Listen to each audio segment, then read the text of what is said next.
In a hadith it says that Allah will say to them, come closer. He will say, Abdi udnu minni, my servant, come closer to me. There are some special servants from Allah subhanahu wa ta'ala will say to them, udnu minni, come closer to me. That servant keeps coming closer and closer and closer until finally the nur covers him, the hijab covers him, and there is between him and Allah a veil, a different type of veil. No angel can hear or see, only between him and Allah. Allah subhanahu wa ta'ala speaks to them. In a speech, Allah's speech, we know that Allah subhanahu wa ta'ala has a speech. He told us this in the hadith and in the ayat. He speaks, He has a speech, but we don't know what this speech is like. لَيْسَ كَمِثْلِهِ شَيْءٍ وَهُوَ السَّمِيعُ الْبَصِيرُ. There is nothing like Him, and He hears and sees all things. Just like He says He hears and sees, He speaks, but how does He see? How does He hear? Not like us. In a manner that befits Him, He knows subhanahu wa ta'ala. We accept it as it is. And Allah says to him, Abdi, look at your records. And he sees sins.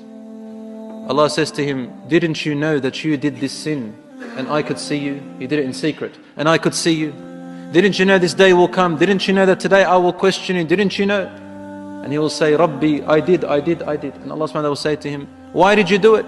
Finally the servant will say, oh my Lord, for you to throw me into hellfire is easier than to judge me and me standing before you with this sin.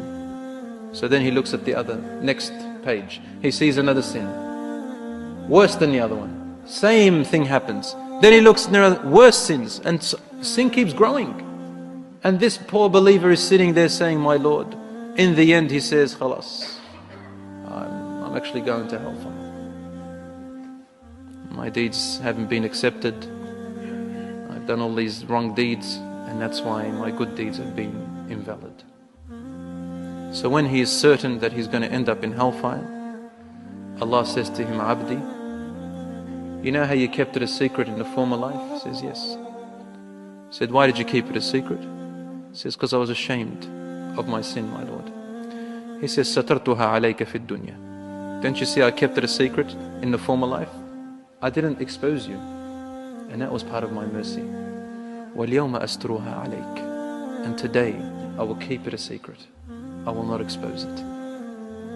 In one other hadith, Allah subhanahu wa ta'ala says to some of them, you knew a fault of your brother and you covered it. Today, I will cover yours. He turns the page and he sees his first good deed. Then he turns and sees a better deed, and his deeds keeps growing. Then he turns back and the records are empty. The records are empty of his sins. The angels don't know. It's wiped off. The sins will be forgotten.